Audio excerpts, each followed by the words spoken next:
La paciencia, hermanos, parece una virtud poco común en nuestra sociedad. No es tan vista y suele ser algo que, al contrario, solemos ser descritos como personas impacientes desde pequeños. A nosotros nos pasó en estos días, estos 9 meses, ante el anuncio del Mariel, la pequeña bebé que recientemente nació hace 3 semanas,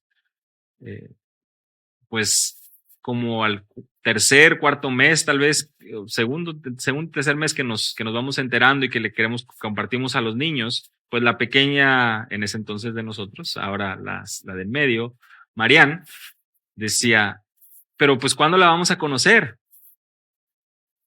Y ella me decía una y otra vez a lo largo de los 9 meses, no puedo esperar. Y se ponía a llorar, se ponía triste. Y sus palabras eran, no puedo esperar, es que no puedo esperar. Y a veces iba muy triste a su cuarto, pero no podía esperar. Y de alguna u otra manera creo que esa actitud refleja muchas veces nuestra actitud aún como adultos.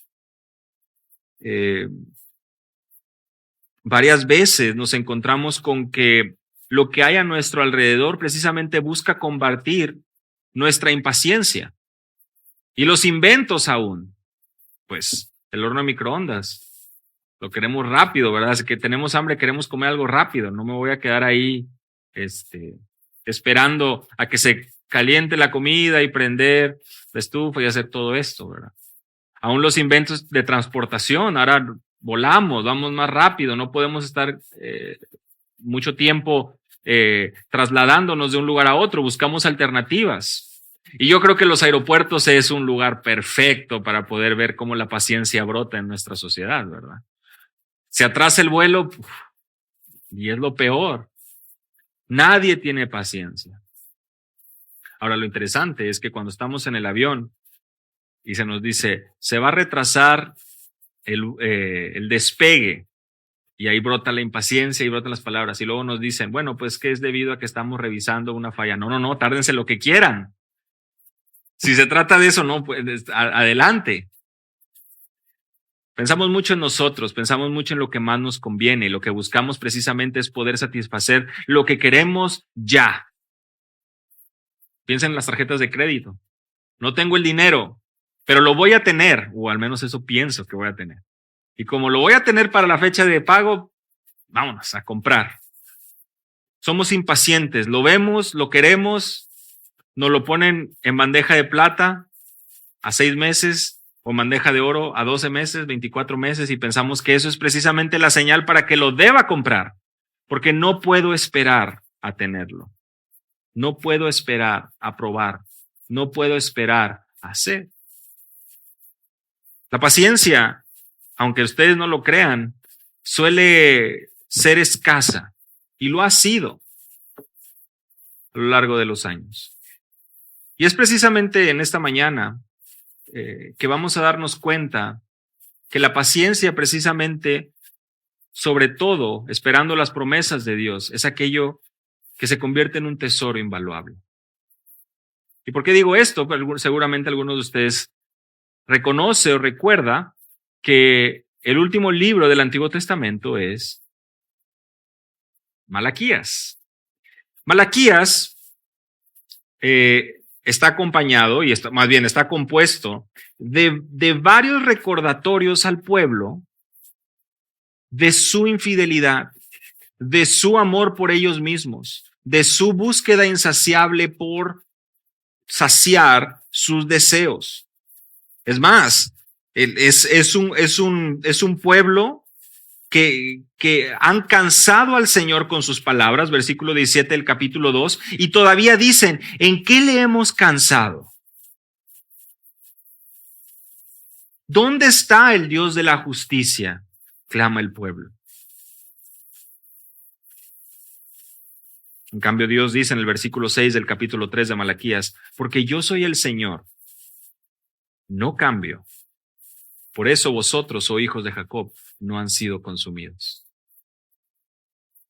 Por mi amor leal y por mi fidelidad a las promesas, a mi palabra, es que ustedes no han sido consumidos. Un pueblo infiel. Y es que suele pasar que ellos, al estar esperando, al estar rogando por aquellos beneficios, el rey que vendría, el Mesías prometido, empezaron a actuar de maneras que solamente ellos entendían. Y su paciencia fue probada. El libro de Malaquías termina y se nos habla precisamente de el profeta Elías, que vendría antes del día del Señor, el que haría volver el corazón de los padres a los hijos, el mensajero, el que preparará el camino delante de mí. Y pasaron 400 años, donde la paciencia de este pueblo fue probada. Imagínense ustedes, 400 años. Pero cuando se trata de confiar en las promesas de Dios, sabiendo y conociendo su perfecto plan, vale la pena. Y es lo mejor. Por eso que hoy, en Lucas capítulo 1, versículos 5 al 25, vamos a estudiar 3 escenas que renuevan la esperanza de salvación de Dios para su pueblo. Lucas capítulo 1, versículos 5 al 25, estudiaremos 3 escenas que renuevan la esperanza de salvación de Dios para su pueblo. En primer lugar, vamos a ver el contexto del mensaje divino. Del versículo 5 al versículo 10, vamos a ver el contexto del mensaje divino. Del versículo 11 al versículo 20, vamos a ver el contenido del mensaje divino. Versículos 21 al 25, vamos a ver el cumplimiento del mensaje divino. Es decir, vamos a ver el contexto, versículos 5 al 10, vamos a ver el contenido, versículo 11 al 20, y vamos a ver la última escena, que es el cumplimiento del versículo 21 al versículo 25. Damos lectura, Lucas capítulo 1, versículos 5 al 25. Hubo en los días de Herodes, rey de Judea, un sacerdote llamado Zacarías, de la clase de Abías. Su mujer era de las hijas de Aarón y se llamaba Elisabet. Ambos eran justos delante de Dios y andaban irreprensibles en todos los mandamientos y ordenanzas del Señor. Pero no tenían hijo, porque Elisabet era estéril y ambos eran ya de edad avanzada. Aconteció que ejerciendo Zacarías el sacerdocio delante de Dios, según el orden de su clase, conforme a la costumbre del sacerdocio, le tocó en suerte ofrecer el incienso entrando en el santuario del Señor. Y toda la multitud del pueblo estaba afuera orando a la hora del incienso. Y se le apareció un ángel del Señor puesto en pie a la derecha del altar del incienso. Y se turbó Zacarías al verle, y le sobrecogió temor. Pero el ángel le dijo: Zacarías, no temas, porque tu oración ha sido oída, y tu mujer Elisabet te dará a luz un hijo, y llamarás su nombre Juan. Y tendrás gozo y alegría, y muchos se regocijarán de su nacimiento, porque será grande delante de Dios. No beberá vino ni sidra, y será lleno del Espíritu Santo, aún desde el vientre de su madre. Y hará que muchos de los hijos de Israel se conviertan al Señor Dios de ellos. E irá delante de él con el espíritu y el poder de Elías, para hacer volver los corazones de los padres a los hijos, y de los rebeldes a la prudencia de los justos, para preparar al Señor un pueblo bien dispuesto. Dijo Zacarías al ángel: ¿en qué conoceré esto? Porque yo soy viejo y mi mujer es de edad avanzada.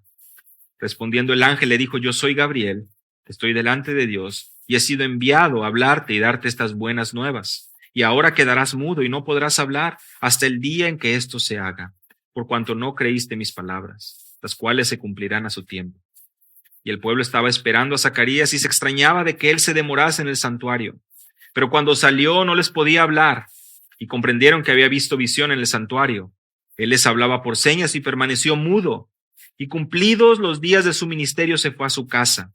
Después de aquellos días concibió su mujer Elisabet y se recluyó en casa por 5 meses, diciendo: así ha hecho conmigo el Señor en los días en que se dignó quitar mi afrenta entre los hombres. Señor, te damos honor y gratitud, Padre, por tener tu palabra frente nuestro. Rogamos, Señor, que ésta venga a traer esa luz y que pueda instruir nuestro caminar, Señor.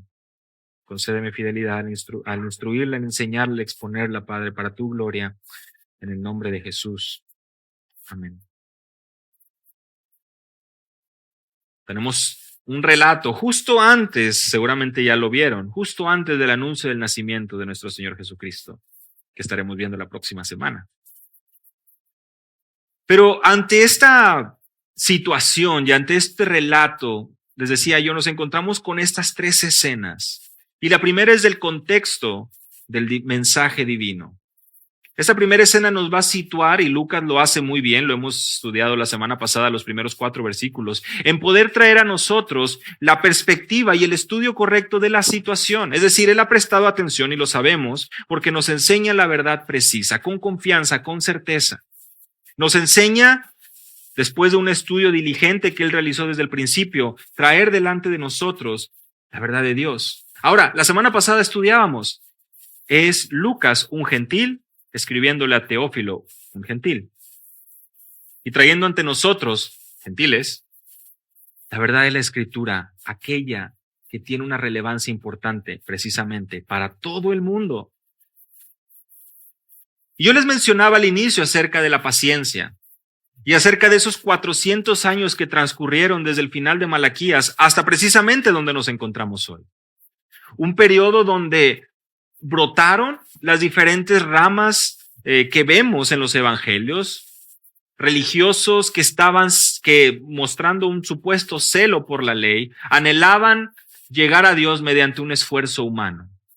Su ceguera los llevó a tal punto de olvidarse de la venida del Mesías y de escudriñar genuinamente las Escrituras, al grado que el mismo día de hoy todavía hay aquellos que van al muro de los lamentos, esperando y orando por la llegada del Mesías. Es increíble lo que sucede con el pueblo de Israel. Y por eso es que si tú notas, versículo 4, hubo en los días de Herodes, rey de Judea.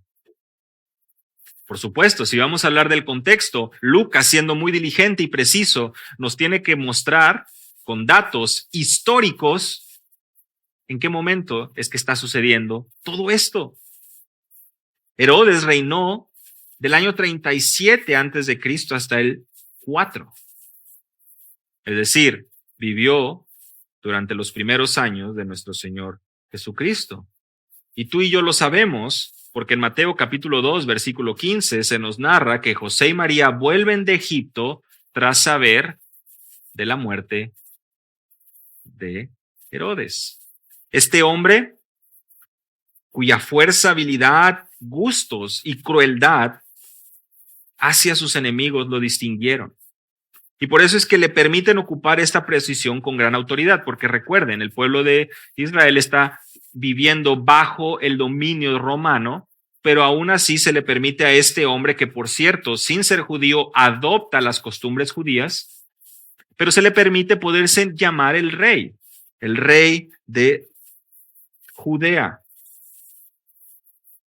Él, según algunos historiadores, buscaba, conociendo la tradición judía y los escritos, buscaba establecerse como ese rey del cual se había profetizado. Y es muy interesante, porque es durante su reinado, durante su vida, cuando nace el verdadero rey. Y ustedes recordarán precisamente que él muestra esa crueldad al matar a tantos niños. Nada se podía interponer en su camino. Él anhelaba y buscaba el situarse como el único rey de los judíos. Hubo en los días de Herodes, rey de Judea. Interesante es ver también que ahora estamos a punto de encontrarnos con un sacerdote que servía en el templo. El inicio de Lucas prácticamente en el templo y el final de Lucas también. Estaremos ubicándonos por allá en Lucas capítulo 24, versículo 49. Ahora, ¿quién era este Zacarías? Bueno, se nos menciona un sacerdote de la clase de Abías. Bueno, ¿qué significa que era un sacerdote? Ahora, nosotros escuchamos de los fariseos, de los saduceos, escuchamos de los mismos celotes, escuchamos de los publicanos, escuchamos de tantos grupos de personas y de repente nos aparece un sacerdote aquí. Los sacerdotes, recordarán Éxodo, Números, son aquellos que representaban a Dios ante el pueblo, aquellos que buscaban precisamente obrar y traer a la memoria del pueblo las verdades de Dios, enseñar, impartir su ley, enseñar las escrituras y llevar precisamente y buscar esa cercanía entre lo que la palabra de Dios instruía, la ley de Dios instruía con el pueblo.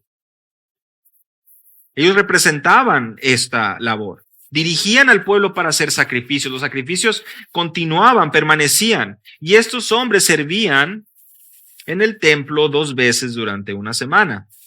Ahora, el libro de Crónicas nos enseña que tanto David, Sadoc y Ahimelech organizaron el sacerdocio, organizaron a los sacerdotes en divisiones de 24 horas. Y es precisamente estas divisiones y en estas divisiones o en estas clases que encontramos Abías.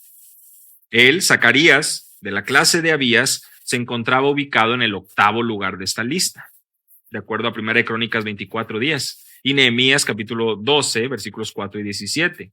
O sea, él servía en la 8ª semana. Y lo que el sacerdocio buscaba cumplir era poder estar atentos y sirviendo en todo lo relacionado con las fiestas judías, que tenía que ver con la Pascua, con el día de la expiación, que tenía que ver con los tabernáculos, la fiesta de los tabernáculos, la celebración que tenían con respecto a las semanas. Y se estima que había una cantidad posiblemente llegando al millar por cada división de sacerdotes. Porque imagínate tú que en el periodo de horas que se celebraba la Pascua, eran sacrificadas más o menos alrededor de 100,000 ovejas. Entonces tú puedes imaginar la cantidad de sacerdotes que se requerían para poder hacer tal labor. Ahora, todo esto nos está sirviendo de contexto para poder entender lo que representaba. Por supuesto, tú y yo lo sabemos, la venida del Cordero de Dios que quita el pecado del mundo.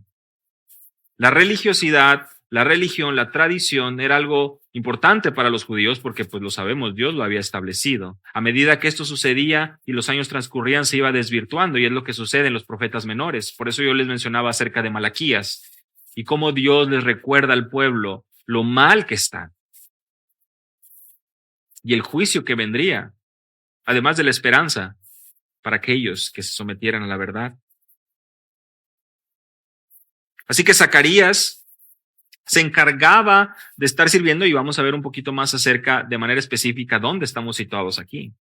Pero por otra parte, su mujer, véanlo ahí en el versículo 5, su mujer era de las hijas de Aarón y se llamaba Elizabeth.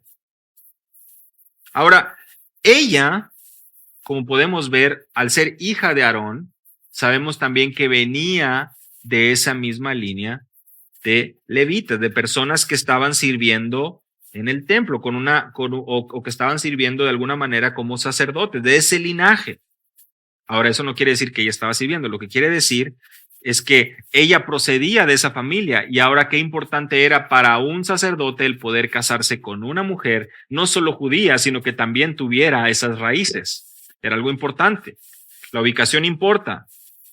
Y por eso es que Lucas, y el contexto, por eso es que Lucas busca situarnos aquí con esta pareja en particular, que además, como vemos en el versículo 6, ambos eran justos delante de Dios y andaban irreprensibles en todos los mandamientos y ordenanzas del Señor. Ahora yo te pregunto, ¿significa que ellos no necesitaban al Salvador? ¿Qué es lo que significa cuando leemos algo así antes de la venida de Cristo? Cuando leemos de que hay personas justas e irreprensibles. Bueno, lo entendemos en su contexto y de hecho el apóstol Pablo claramente se identifica como una persona que cumplía la ley en Filipenses capítulo 3 versículos 4 al 6 y ya lo estudiamos en su momento. De una tribu privilegiada, o bueno, de un linaje privilegiado, con un entendimiento, con una enseñanza, con una instrucción de primera línea, de primera clase, cumpliendo todo, fariseo de fariseos, todo un ejemplo. Pero aún así, con esas faltas, con esa necesidad de un Salvador. Esto no implicaba que ellos ya estaban justificados delante de Dios. En términos de la ley, simplemente nos dice, ellos habían obedecido cabalmente. Y es bonito poder leer acerca de estos testimonios. ¿Por qué? Porque en medio de toda el engaño, en medio de toda la religiosidad, en medio de todo el engaño que había a través de las diferentes ramas que se habían levantado ahí, y aún de la opresión que ejercían los romanos sobre el pueblo, había hombres piadosos, hombres y mujeres piadosos que estaban esperando con paciencia, la palabra con la que comenzamos, la llegada del Mesías. Estaban esperando con paciencia el tiempo en que Dios cumpliría su promesa. Versículo 7, como toda historia parece tener un pero, aquí también lo encontramos. No tenían hijo, porque Elizabeth era estéril y ambos eran ya de edad avanzada. Para empezar, aquí notamos la importancia de Lucas en mencionarnos esto justo después de que ambos eran justos. Justo después de anunciarnos que ambos eran irreprensibles delante de la ley. ¿Y esto qué tiene que ver? Que no busquemos relación entre aquellos hombres y mujeres temerosas de Dios y la realidad de no tener un hijo. Es decir, no venía como un castigo, no venía a causa de, simplemente era una situación por la que estaban pasando. El testimonio bíblico hace notar que no está relacionada una cosa con la otra. Ahora, lo que también nos resulta muy interesante es ver las relaciones, y seguramente a más de uno ya se le empiezan a aprender los foquitos de las conexiones con el Antiguo Testamento, ¿verdad? Porque ambos eran, dice, ya de edad avanzada, semejante a Isaac, cuando nace de Abraham y Sara, Génesis capítulo 18. Sansón como hijo de la esposa de Manoa y Samuel de Ana en 1 Samuel capítulo 1 y 2. O sea, parece ser que aquí hay un problema, tal y como lo había visto en el Antiguo Testamento. Ya están muy grandes y ya parece ser que eso es imposible. Y eso resulta interesante notarlo, porque de la misma manera que en el Antiguo Testamento vemos que para Dios no hay nada imposible y Él permanece fiel y cumple aquello que sus propósitos, aquello que obra para sus propósitos y planes. Ahora en el Nuevo Testamento, pensemos muy bien, han pasado 400 años. Estamos antes del nacimiento de Jesús, porque estamos hablando acerca del anuncio primero a Juan, o del nacimiento de Juan el Bautista, y es como si empieza a brillar, empiezan esos destellos de la esperanza. Dios sigue, Dios está ahí. Y así como obró milagros en el Antiguo Testamento, mira, aquí empieza a verse la mano de Dios obrar después de tantos años. ¿Con quién? Con con un hombre, con una pareja de edad avanzada, pero que buscaban estar y andar de manera irreprensible delante de Dios. Dios está actuando. Y en estas escenas, el contexto de Lucas nos ayuda a situarnos y a identificar rápidamente, a lo mejor para aquellos que no estábamos identificados con el Antiguo Testamento, esto de la edad avanzada no va a ser ningún impedimento para lo que viene. Versículo 8. Aconteció que ejerciendo Zacarías el sacerdocio delante de Dios según el orden de su clase, conforme a la costumbre del sacerdocio, le tocó en suerte ofrecer el incienso, entrando en el santuario del Señor, y toda la multitud del pueblo estaba afuera orando a la hora del incienso. Ahora, ¿qué significa esto? Por eso les decía hace un momento que íbamos a ver más acerca del templo y del servicio de Zacarías. Este servicio en el templo se efectuaba 2 veces al año, es decir, era algo que, como vemos ahí, la suerte le tocó a Zacarías para hacer algo de gran honor. Es una situación de una vez en la vida. Imagínense la cantidad de sacerdotes que teníamos ahí en la lista. Por eso es que hablamos de cerca de 20,000 sacerdotes, un número enorme. Y el que te tocara a ti el honor de poder entrar a ofrecer el incienso implicaba ir al lugar santo, justo antes del lugar santísimo. El altar del incienso estaba cubierto de oro y se ubicaba en el lugar santo, como les digo, junto al candelabro y en la mesa de los panes de la proposición. El incienso lo que buscaba representar eran las oraciones de la iglesia, las oraciones del pueblo, las oraciones de aquellos que estaban buscando y orando y clamando por el cumplimiento de las promesas de Dios.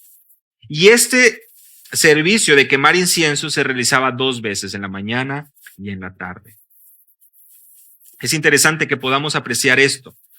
Zacarías, ahora, esto de que le tocó la suerte es porque era precisamente lo que se hacía, y eso lo vemos también en el Antiguo Testamento, era ver a quién le tocaba, y el hecho de que le tocaba a Zacarías implicaba, como les digo, algo de prácticamente nunca más podía suceder, era algo único en la vida y era un suceso que marcaba la vida de estas personas, marcaba la vida de los sacerdotes, un privilegio inmenso. Se nos menciona que la multitud del pueblo estaba afuera orando a la hora del incienso. Era algo tan especial que la gente estaba afuera. Y la gente estaba afuera porque una vez que el sacerdote salía de ahí, pronunciaba una bendición al pueblo. El pueblo estaba afuera esperando que el sacerdote saliera para que se pudiera pronunciar esta bendición. Además, dentro, la manera en que se buscaba era que le traían el incienso, en este caso Zacarías, pero otros venían y le ayudaban, y una vez que estaba siendo quemado, que se preparaba todo, los otros salían y Zacarías quedaba precisamente ahí, solo. Y ese es el contexto que nos planta o que nos plantea Lucas. Un contexto de un hombre, Zacarías, su mujer, temerosos al Señor, irreprensibles en la ley, buscando cubrir con sus labores, haciéndolo de manera diligente, pero en un momento de la historia donde le toca a él entrar justamente a ofrecer la ofrenda del incienso. En el santuario de Dios, versículo 19, donde la presencia de Dios estaba, ¿no? O sea, lo que representaba para el pueblo. Algo que por supuesto sabemos con la venida de nuestro Señor Jesucristo, el velo es rasgado en 2, su muerte, vida y resurrección viene a traer esperanza, no más necesidad de sacrificios, sino que podemos venir delante de Él. Pero en este momento de la historia, todavía Lucas plantea, como les digo, y presenta delante de nosotros el contexto y nos hace ver la situación del pueblo. Ahora, una vez que ya tenemos el contexto del mensaje divino, vamos al versículo 11 al 20 para ver el contenido del mensaje divino. Porque algo sucede cuando él entra, cuando Zacarías entra. ¿Y qué es lo que sucede? Se le apareció un ángel del Señor, de pie a la derecha del incienso. Y se turbó Zacarías al verle y le sobrecogió temor. Es una escena impresionante lo que tenemos aquí, ¿no?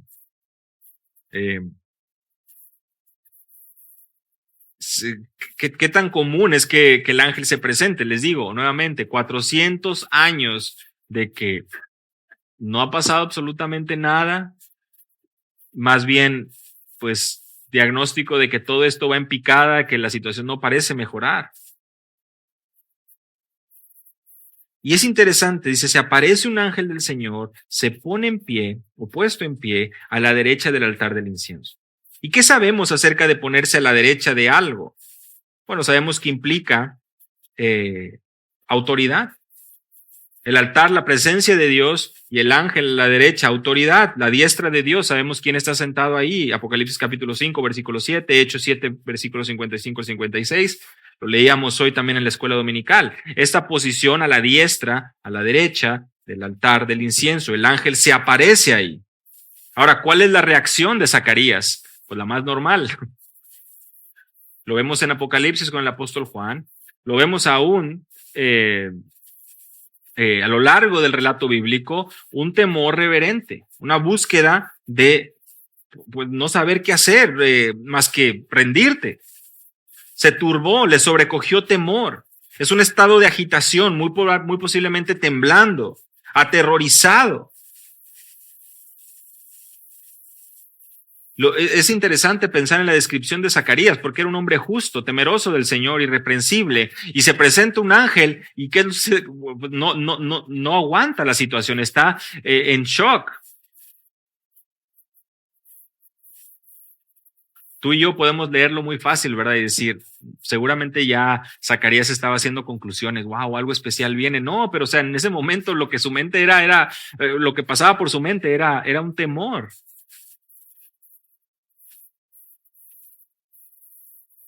Pensemos en lo que esto implica para él. Una vez en la vida le toca entrar precisamente a ofrecer el incienso en el templo, entra y donde entra se aparece un ángel. No era cualquier cosa. No era cualquier cosa. El ángel le dijo, versículo 13, Zacarías, no temas, porque tu oración ha sido oída, y tu mujer Elizabeth te dará a luz un hijo y llamarás su nombre Juan. Y tendrás gozo y alegría, y muchos se regocijarán de su nacimiento, porque será grande delante de Dios, no beberá vino ni sidra, y será lleno del Espíritu Santo, aún desde el vientre de su madre. El ángel se dirige por el nombre de este sacerdote. Zacarías, no temas. Tu oración ha sido oída. Y tu mujer Elizabeth te dará a luz un hijo y llamará su nombre Juan. Está de más preguntar a qué oración se refería, ¿verdad? Lo sabemos porque leemos en el versículo que instantáneamente, inmediatamente después de decirle tu oración ha sido oída, le dice tu mujer Elizabeth te va a dar a luz un hijo y llamará su nombre Juan. Pero hay algo más. Hay algo más detrás de esto. Porque la contestación de Dios y las palabras del ángel con respecto a las oraciones oídas representan en cierta medida o tienen un doble ángulo. Porque si bien es cierto, es la oración de ellos por tener un hijo, por consecuencia ese hijo de nombre Juan, vendría a ser la contestación de aquellos que estaban esperando al mensajero que prepararía el camino del Señor. Malaquías 3, versículo 1. He aquí yo envío mensajero y él preparará el camino delante de mí. He aquí viene, dice el Señor de los ejércitos. Este mensajero por el cual, o que prepararía el camino delante de Dios, anunciado tiempo atrás, 400 años atrás. La oración o la respuesta a la oración de muchos estaba llegando. Y la oración de Zacarías también estaba por fin siendo escuchada, si lo queremos ver así. Que por supuesto sabemos que siempre lo escuchó, pero estaba siendo contestada. Juan significa Dios es bondadoso. Lucas no lo menciona. Pero creo que nos ayuda a entender. Dios es cercano, es bondadoso, Él está atento y contesta la oración. Y es Dios quien asigna el nombre para Juan. ¿Qué tan común era que un ángel anunciara el nacimiento de un niño? En el Nuevo Testamento, pues apenas estamos comenzando. Curiosamente, como lo vemos también en el Antiguo Testamento, al inicio del relato del pueblo de Israel, Ismael, Isaac, Jacob, Esaú, Sansón, un ángel lo anuncia. Y ya para esas alturas tú y yo sabemos, esto es algo especial. Digo, ya que venga un ángel a decirte que vas a ser padre, que tu esposa será madre, y aparte te dan el nombre, creo que ya empiezas a hacer tus conclusiones y decir, esto no es cualquier cosa, ¿verdad? Ahora, tendrás gozo, versículo 14, y alegría, y muchos se regocijarán de su nacimiento. Hermanos, en un versículo tan corto, con tan pocas palabras, 3 de ellas nos apuntan al gozo. Yo creo que muy posiblemente este es uno de los versículos que tal vez se convierten en los versículos más gozosos de toda la Escritura. Tendrás gozo, alegría, y muchos se regocijarán de su nacimiento. En contraste del temor y la tristeza que invadía el corazón de aquellos que por 400 años estaban esperando, vienen noticias de gozo y alegría. Misericordia divina se está haciendo presente a sus vidas. El gozo El gozo que se convierte también en un tema recurrente en el Evangelio de Lucas, porque hay gozo en el rescate de almas que van a la perdición. Y hay gozo en saber que nuestras vidas están escritos en el libro de la vida. Lucas capítulo 15, Lucas capítulo 10. Un versículo lleno del gozo verdadero que anticipa el cumplimiento de las promesas de Dios. Tendrás gozo y alegría y muchos se regocijarán de su nacimiento. Ahora también hay que admitirlo, no todo el pueblo se iba a regocijar. No todos lo iban a comprender, pero muchos. Y yo creo que hoy nosotros, por implicación, también lo vemos. Dios fiel a sus promesas y trayendo salvación a su pueblo y a aquellos que no somos judíos, que no éramos pueblo, pero por pura misericordia somos traídos. ¿Cuánto gozo no debe haber? Aún en ese momento en Zacarías, al escuchar estas palabras, se viene el inicio, el preámbulo de las buenas nuevas de salvación que serán para todo el mundo, porque muchos se van a regocijar en el nacimiento de Juan. Ahora ve conmigo la siguiente línea, dice versículo 15, porque él será grande delante de Dios. Y si prestas atención en el versículo 6, vemos que Zacarías y Elizabeth, ambos eran justos delante de Dios. Versículo 6, versículo 15, ambos justos delante de Dios, Juan siendo justo delante de Dios. ¿Dónde, hermanos? Y desde la perspectiva divina, desde la perspectiva de la palabra, ¿delante de quién es que debemos de permanecer justos? ¿Delante de quién es que debe permanecer una vida piadosa, una vida que camine en integridad y en verdad? ¿Delante de quién es que verdaderamente importa? Delante de Dios. Zacarías y Elizabeth, no los vemos tampoco como muy prominentes en el pueblo, como te lo acabo de describir hace un momento. Zacarías era uno entre miles de sacerdotes. Y no era les digo, de Abías, de la clase de Abías, o sea, ni siquiera era de los principales. El grupo de Abías. Eran ancianos, que a la misma vez también representa que su incapacidad para muchas cosas, entre ellas, poder tener familia. Pero eran justos delante de Dios. Y a Dios le plació traer al precursor de las buenas nuevas, aquel que prepararía el camino para el Mesías. Este Juan que será grande delante del Señor. Ve ahí conmigo cómo dice, no beberá vino ni sidra y será lleno del Espíritu Santo aún desde el vientre de su madre. Lo va a caracterizar una vida de disciplina. Algunos dicen, bueno, mira, aquí muy seguramente puede ser como un nazareno, ¿verdad? Lo vemos en Números capítulo 6, versículo 13. Pero no vemos nada con respecto al pelo, ¿verdad? Al corte, a dejárselo largo, a cuidarlo, a permanecerlo. Es decir, parece no cumplir todos los requisitos de ahí, como por ejemplo lo vemos en Sansón. Y es que lejos de buscar encontrarle algo así, lo que vemos es una vida de disciplina. Y también una vida de algo que te controla. Seguramente lo has escuchado. El mismo apóstol Pablo nos enseña en su carta a los Efesios que no nos embriaguemos con vino, en lo cual hay disolución, sino más bien sed llenos del Espíritu Santo. Efesios capítulo 5, versículo 18. El apóstol Pablo hace un contraste entre ser controlado por el vino a ser controlado por el Espíritu Santo.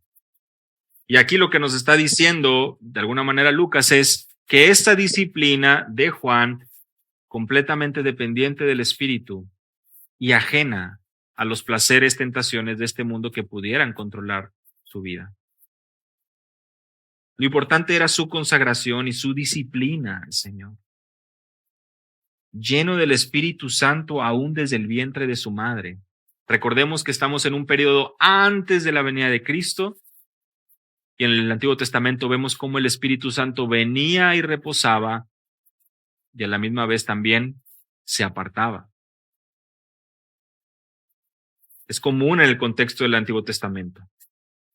Y es muy interesante verlo aquí porque tenemos a un hombre con un propósito claro. Juan va a tener un propósito claro, no disciplinarse de acuerdo a los estándares de este mundo, siendo lleno del Espíritu Santo, trayendo mucho gozo y regocijo. Y a la misma vez sirviendo como ese puente de las promesas del Antiguo Testamento y el cumplimiento con la llegada del Mesías. Apartado desde el vientre de su madre. También como lo vemos en Sansón, como lo vemos en Jeremías. Personajes del Antiguo Testamento donde esto era, pues no vamos a decir algo habitual, pero algo especial, que traía toda la marca del Creador, toda la marca del Dios soberano.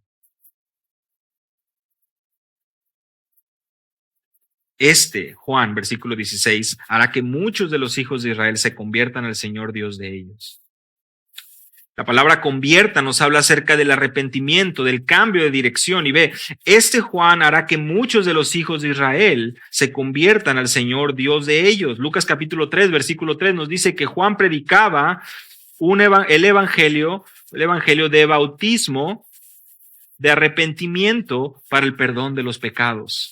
Es así como comienza Lucas a describir el ministerio de Juan el Bautista. El mismo mensaje que se nos enseña a nosotros a pregonar. Arrepiéntete, arrepiéntete.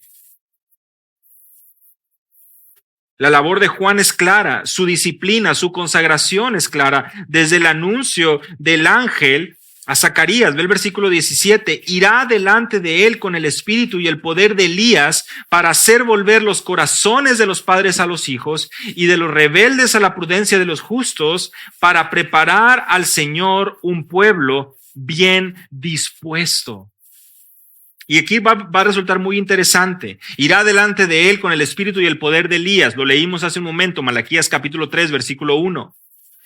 Y es que hay muchas similitudes entre ambos. Estoy hablando de Elías y de Juan el Bautista. Ambos confrontaron a reyes por su pecado. Elías, o gobernantes por su pecado. Elías y Acab, Juan y Herodes. Ambos tenían una apariencia un tanto sencilla. Tal vez un poco rústica. Ambos con cintos de cuero. Segunda de Reyes 1:8, Mateo 3:4. Ambos reprendieron al pueblo por su falsa religión. Primera de Reyes 18:21 y Lucas 3:7. Ambos tuvieron una audiencia grande para poder guiar al pueblo en arrepentimiento. Primera de Reyes 18:30 y Mateo 3, versículo 5. Y curiosamente, ambos fueron acechados por mujeres cercanas al poder, Jezabel y Herodías. Primera de Reyes 19:2 y Mateo 14, versículos 6 al 11. Hay similitudes entre ambos. Pero Juan reconoció no ser Elías. Juan capítulo 1, versículo 21, porque la gente le preguntaba, ¿eres tú? Y Juan, por supuesto, reconoció no ser el Cristo. En Juan capítulo 3, versículo 28. Así que había algo más allá. No era simplemente situarlo como, mira, este es. No, porque como les digo, Juan mismo reconoció que no era Elías. Pero estaba ahí para preparar el camino del Señor y estaba ahí con el espíritu y el poder de Elías para restaurar las relaciones, para hacer volver los corazones de los padres a los hijos. Malaquías capítulo 4, versículo 6. A los rebeldes, llamarlos a la prudencia, llamarlos a los justos, para preparar el camino del Señor. Isaías capítulo 40, versículo 3. Lucas haciéndonos ver cómo el ángel, citando las promesas del Antiguo Testamento, tanto en Malaquías como en Isaías, del precursor del Mesías, el que prepararía el camino del Señor, aquel que vendría con el espíritu y el poder de Elías para poder actuar. Malaquías termina con el día temible, el grande y temible día del Señor. Y esa indicación de que Elías efectivamente sí vendría, pero precisamente antes del día del Señor. En el caso de Juan el Bautista, vemos a un hombre mayor que todos los hombres, dice nuestro Señor Jesús, pero que aún cualquiera en el reino de los cielos, el más pequeño, dice, mayor que él. Y es que a diferencia de Juan, cada uno de nosotros ya con entendimiento claro y viendo a través de la Escritura todo el plan de Dios, y Juan, por supuesto, sabemos, al ser pedida su cabeza, no alcanza a terminar de ver al menos con sus ojos, pero sí con una misión muy clara de poder preparar el camino del Mesías, preparar el camino para el Señor. Versículo 18, dijo Zacarías al ángel: ¿en qué conoceré esto? Porque yo soy viejo y mi mujer es de edad avanzada. Y aquí es donde los más observadores, ¿verdad?, de la Escritura decimos, no puede ser. ¿Cómo es que Zacarías se pone a hablar con un ángel y le empieza a decir los peros? Seguro más de uno aquí de los presentes conocemos personas que no le puedes traer una idea, no le puedes platicar algo porque ya tiene un pero. Y ya mejor no le platicas nada porque siempre te va a estar diciendo el pero de todas las cosas. El pesimismo. A Zacarías le está diciendo al ángel, dame una señal. Porque él se identifica. Zacarías le dice, yo soy viejo y mi mujer es de edad avanzada. Lo que tú estás planteando no se ve muy factible de acuerdo a las leyes, ¿verdad? ¿Ustedes creen que el ángel no sabía que estaba viejo? Que lo está viendo ahí de frente y no se habrá dado cuenta que Zacarías pues ya tenía sus años. Zacarías le dice, yo soy viejo, y el ángel le dice, yo soy Gabriel, que estoy delante de Dios. Para ti es imposible, para Dios no. Para ti es imposible, para ti no es probable, para ti no tiene razón, no tiene lógica.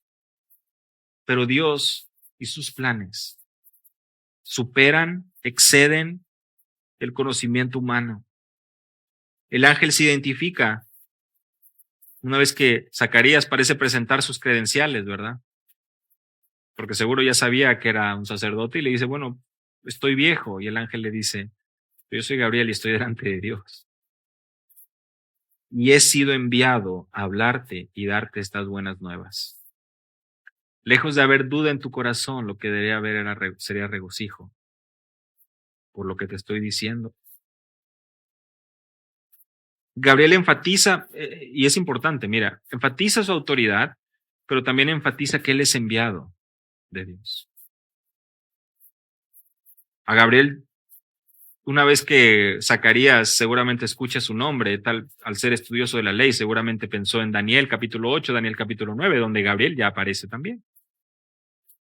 No era un nuevo, no era un nombre que nadie escuchaba, que nadie había escuchado, sino un ángel que estaba al servicio de Dios y que trae delante de Zacarías la realidad de que la lógica humana no se compara con los planes de Dios. Y en este momento, que su paciencia, su integridad, su fidelidad al estar orando y sirviendo al pueblo y al llevar una vida recta delante de Dios, por fin estaba viendo que iba encaminándose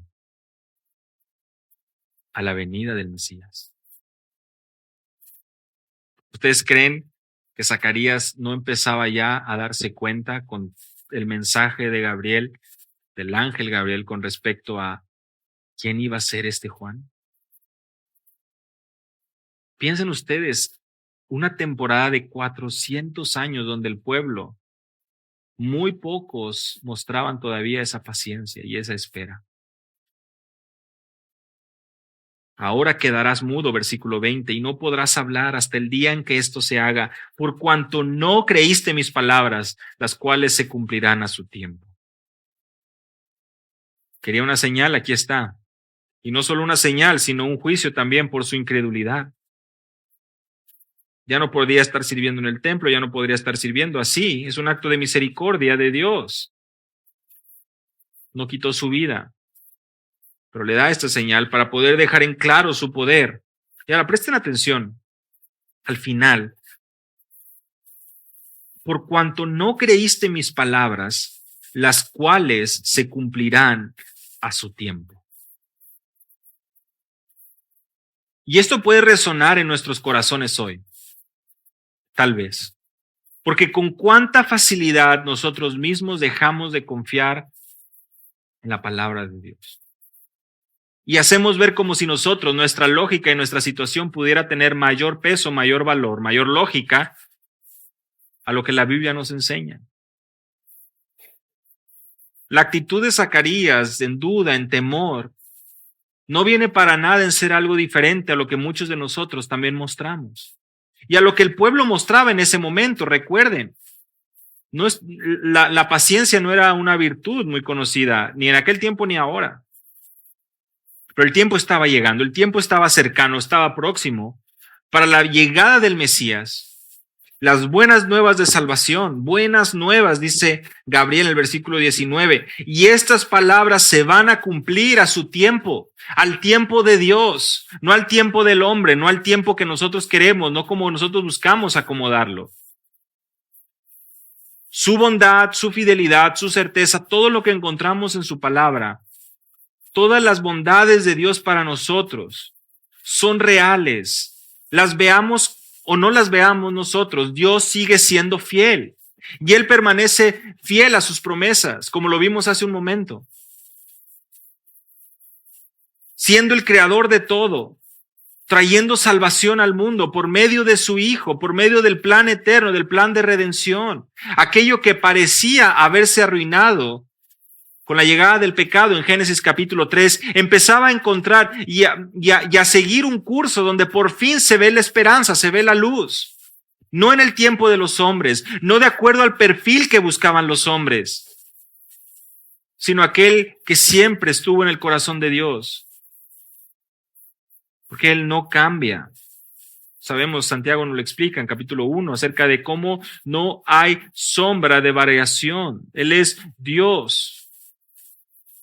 Inmutable, todopoderoso, hacedor de prodigios, de milagros. La palabra se cumpliría a su tiempo y no habría más necesidad de buscar esperanza en otro lugar.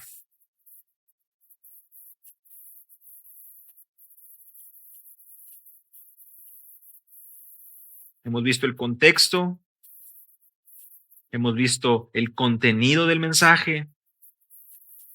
Vamos a ver el cumplimiento del mensaje divino, versículo 21 al 25. Y el pueblo estaba esperando a Zacarías y se extrañaba de su tardanza en el templo. Ahora, imagina tú, el pueblo estaba asombrado o sorprendido de que se tardara tanto. Se estaba demorando mucho. Pero cuando salió no les podía hablar y comprendieron que había visto visión en el santuario. Él les hablaba por señas y permaneció mudo. Y cumplidos los días de su ministerio se fue a su casa. Se cumplió, no pudo hablar. Tardó, la gente notó que no podía hablar, termina su semana de servicio en el templo y se va a su casa. Sabemos que está ubicada al sur, capítulo 1, versículo 39, a la región montañosa de Judá. Se aleja Zacarías a la región montañosa, a su casa, precisamente con su esposa. Vuelve a casa con su esposa,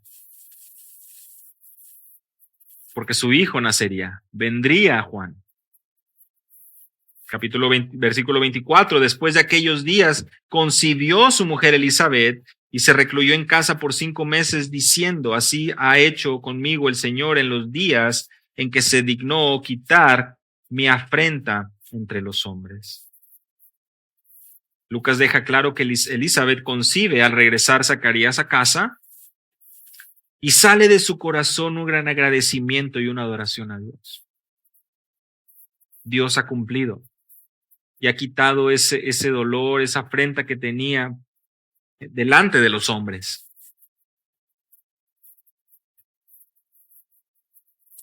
Confirmando así los planes y el anuncio del ángel Gabriel. ¿Imposible para Dios? No, no era imposible. ¿Necesitaba Dios de ellos? Pudo haber elegido a alguien más. Pero en sus planes soberanos vio a este matrimonio avanzado de edad, cuyo corazón permanecía fiel esperando las promesas de Dios. Y le plació el darles este regalo, el que del vientre de la esposa Elizabeth, de su mujer de Zacarías, naciera el mensajero, el que prepararía el camino del Mesías. Dios utiliza hombres y mujeres humildes para sus propósitos. Dios obra de acuerdo a su soberana voluntad. Y sabemos, no es aquellos más preparados que llaman más la atención, que buscan y confían más en sus fuerzas. Aquellos que pacientemente perseveran. Vean eso, pacientemente perseveran. Esa actitud de no puedo esperar, esa actitud de lo necesito y lo quiero ya, no es compatible con la actitud y el corazón de un creyente. Aquel que verdaderamente confía en el Señor es en el que en medio de la prueba, en medio de la dificultad, permanece confiando, porque sabe que Dios es galardonador de los que le buscan, sabe que nuestro Dios, que nuestro Señor Jesucristo estará sosteniéndolos y estará con nosotros, porque ha dejado su Espíritu, el Consolador, para que esté todos los días hasta el fin del mundo. Recuerda, 400 años esperando un indicio de esperanza, un poquito, un destello de luz estaba llegando y encontró el Señor un remanente, hombre, mujer humilde, un matrimonio humilde, buscando, permaneciendo fieles, a pesar de que con sus ojos no veían. Estaban incapacitados de entender los planes de Dios, del Dios fiel, del Dios que ha establecido los tiempos. Lo leíamos también ahora en Hechos capítulo 17 en la escuela dominical. Y él ha delimitado todo y su plan de salvación sucediendo en su perfecta voluntad, bajo sus términos, no los de los hombres. Que no invada nuestro corazón la impaciencia, que no invada nuestro corazón la incredulidad, sino que este mensaje traiga a nosotros esa esperanza de que Dios muestra su bondad, muestra su amor y siempre se muestra como un Dios que cumple sus promesas. Y justo Lucas, vamos a ver cómo va jugando un poco con presentándonos a Juan, presentándonos a Jesús, presentándonos otra vez a Elizabeth, presentándonos a María, presentándonos a Zacarías. Va a ir alternando un poco y lo hace con un propósito, estemos muy atentos. Pues si Dios permite, el próximo domingo continuaremos ahora con el anuncio del nacimiento del Mesías.